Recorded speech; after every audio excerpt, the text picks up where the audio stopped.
In a league synonymous with excess, where teenage millionaires routinely bankrupt themselves on diamond chains and depreciating supercars, a shadow class of superstars operates differently. From billionaires hunting for Wi-Fi signals to finals MVPs driving rusted trucks, these are the 10 extremely rich black NBA players who famously live like they are poor. Number 10.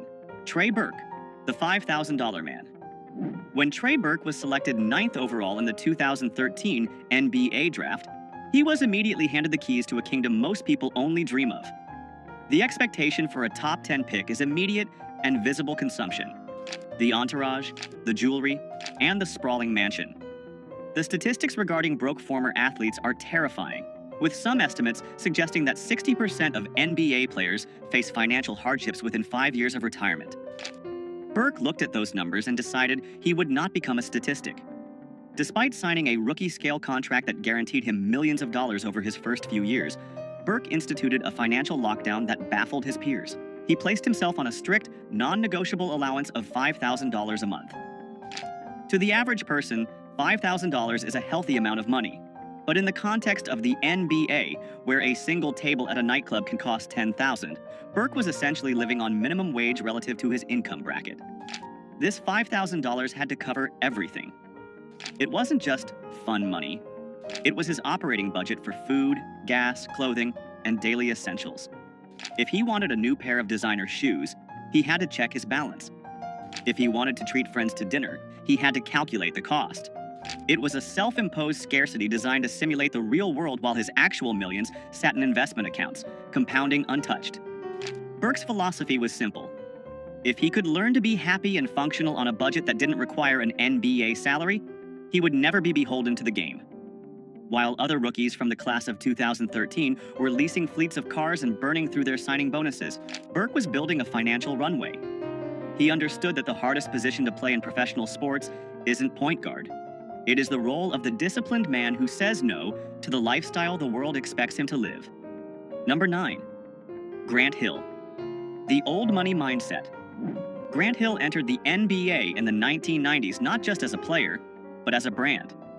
Dubbed the next Michael Jordan, he had the massive Fila endorsement deal, the Detroit Pistons contract, and the global fame. By all accounts, Hill should have been the poster child for 90s extravagance. However, Hill came from a unique background that inoculated him against the new money virus. Hill understood the difference between being rich and being wealthy. Rich is the player who signs the check. Wealthy is the person who owns the team. To bridge that gap, Hill operated with a level of financial discipline that was almost militant. When he signed his first multi-million-dollar contract, he didn't head to the Ferrari dealership. He headed to a meeting with his parents. Together, they established a budget that treated his massive NBA income as if it didn't exist. His spending money was capped strictly, creating a firewall between his lifestyle and his principal capital. Hill drove modest vehicles and famously avoided the heavy gold chains and flashy jewelry that dominated the aesthetic of 90s basketball. He viewed these items not as status symbols, but as leaks in his financial ship. This wasn't just about saving for a rainy day. It was about capital allocation. Hill treated his NBA career as a high-yield funding round for his second career. Because he lived below his means for 2 decades, he was able to transition seamlessly into the business world upon retirement. Today, Grant Hill is not just a former player. He is a partial owner of the Atlanta Hawks and a broadcasting mogul. His net worth is estimated at over $250 million. He didn't live like he was poor because he had to. He lived that way so he could eventually sit in the owner's box of the league that used to employ him. Number 8. Andre Iguodala, the Silicon Valley monk.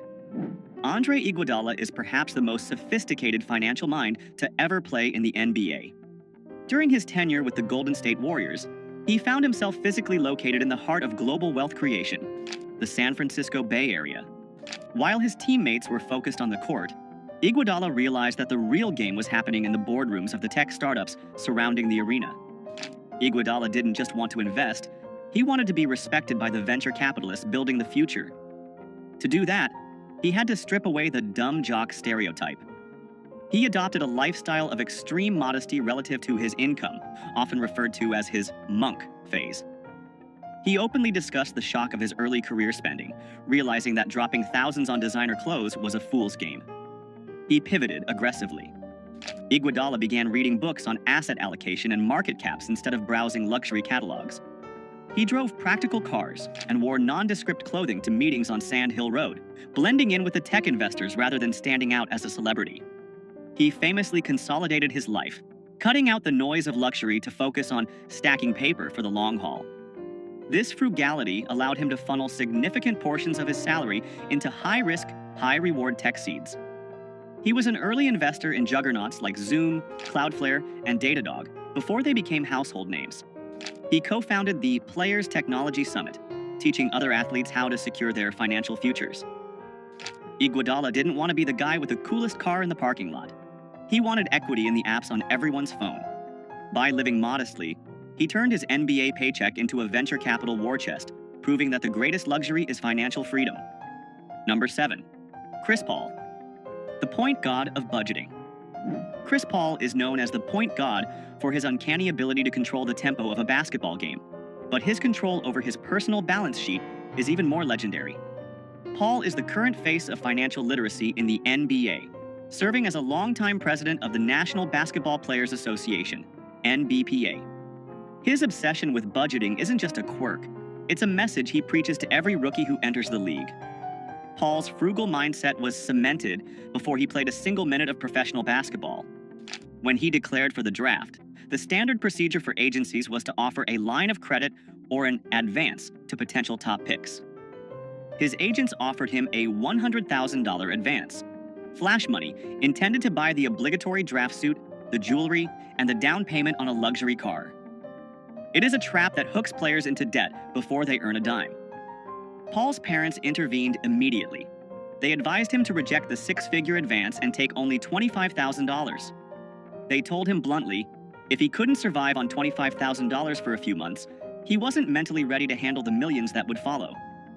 That lesson in delayed gratification defined his career.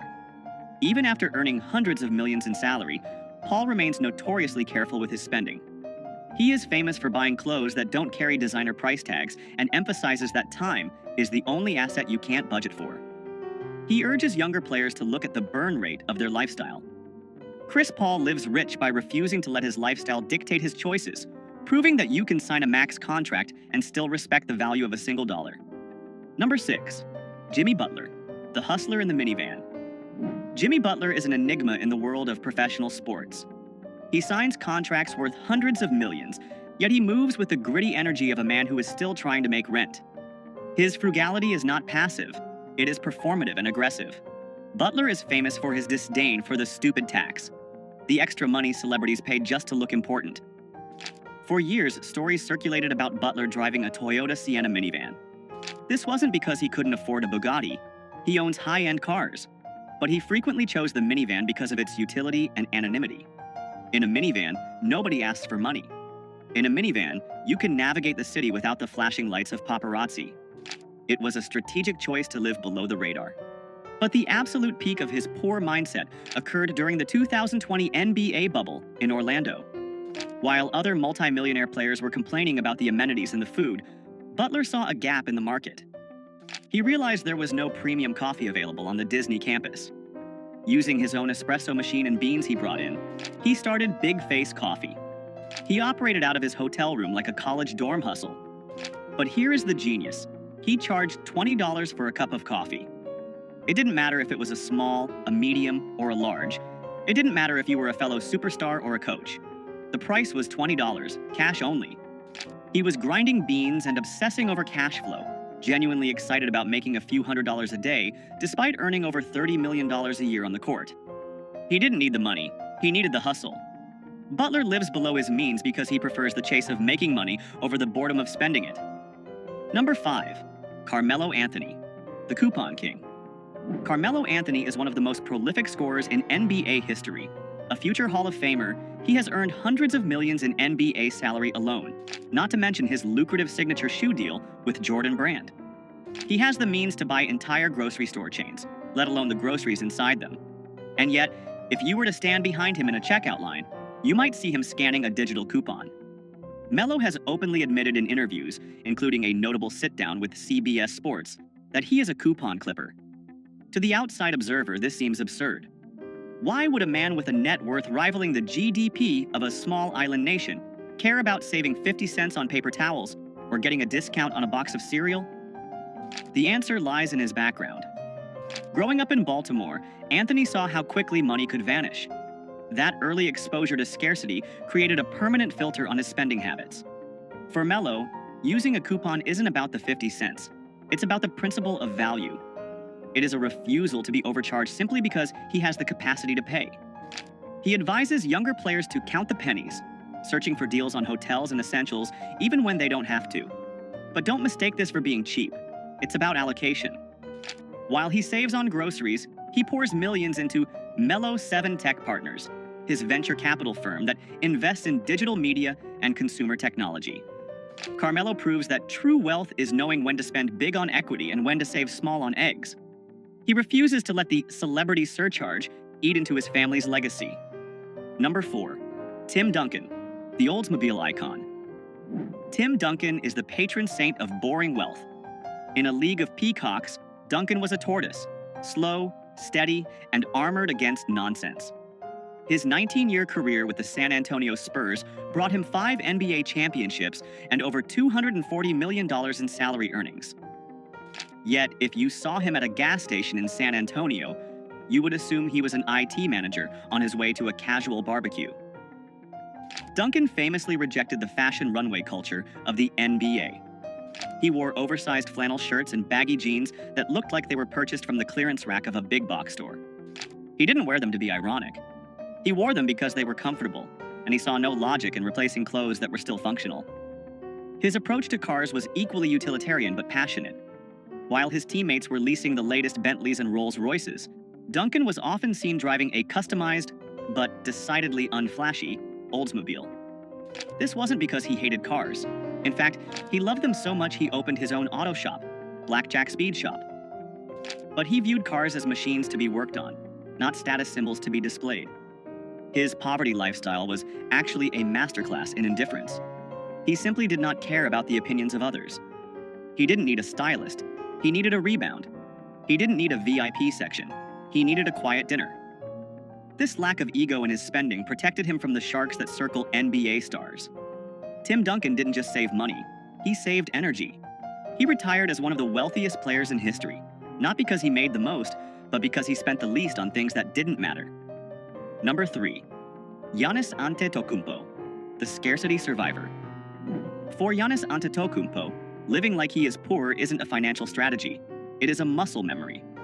Growing up stateless and impoverished in Greece, he sold trinkets and DVDs on the streets of Athens just to help his family eat. That level of trauma wires the brain differently than any American superstar could understand. When he landed in the NBA, the sudden influx of millions didn't fix the trauma of poverty. It just amplified his fear of losing it all. The stories of his early frugality are legendary. In his rookie year, Giannis famously went to a Western Union to send all of his available cash back to his family in Greece. He sent so much that he didn't leave enough for a cab fare to the arena on game day. Realizing his mistake, he didn't call a limo service. He literally started running down the street toward the stadium until a couple of fans recognized him and gave him a ride. He didn't view his bank account as a bottomless pit. He viewed it as a miracle that could disappear if he blinked. Even after signing a Supermax contract extension in 2020 worth $228 million, Giannis maintained his cheap habits.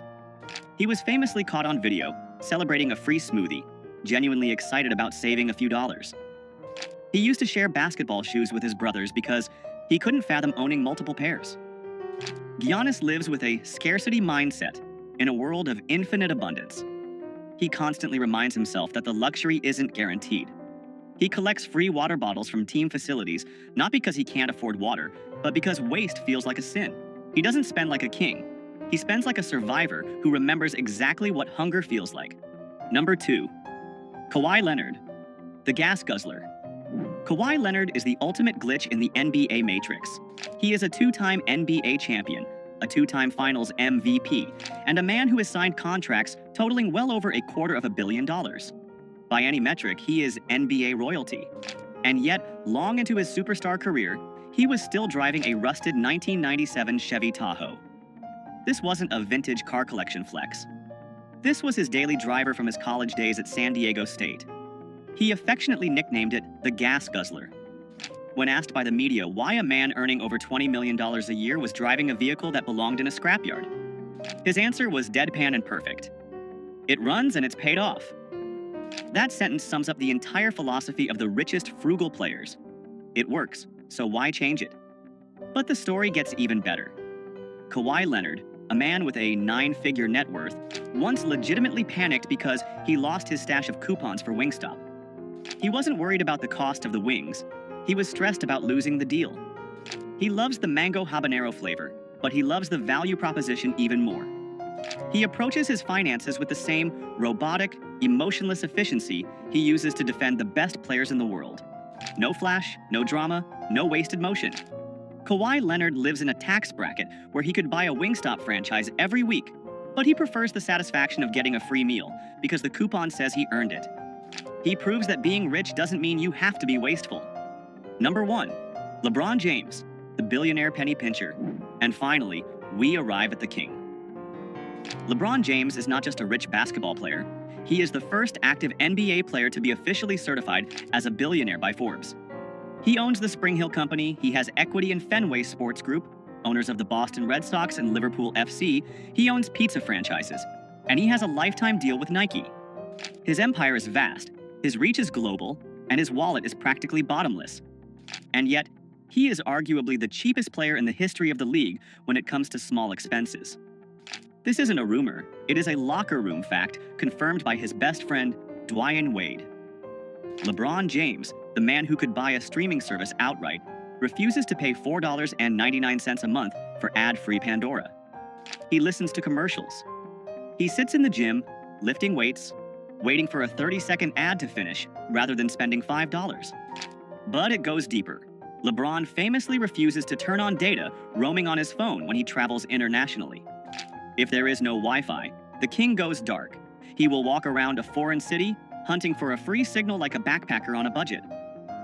Gabrielle Union, Dwyane Wade's wife, has joked about LeBron's refusal to use data, noting that he waits until he hits a Wi-Fi zone to send texts. He has admitted to being cheap with his personal day-to-day spending, despite donating tens of millions to charity and building an entire school for at-risk kids in Akron. And that is the ultimate lesson. LeBron James isn't cheap because he loves money. He's cheap because he hates waste. He understands that becoming a billionaire isn't just about the big checks you cash, it's about the millions of tiny leaks you plug. He treats $5 with the same respect he treats $5 million. He lives like he's poor in the small moments, so he can live like a king in the moments that change history. From Kawhi Leonard's rusted Tahoe to LeBron James's relentless battle against data roaming charges, these players prove that true wealth isn't about what you spend, it's about what you keep. Which of these frugal flexes impressed you the most? Let us know in the comments below. Make sure to like and subscribe to Black Status for more deep dives into the mindset of the ultra-wealthy. We'll see you in the next one.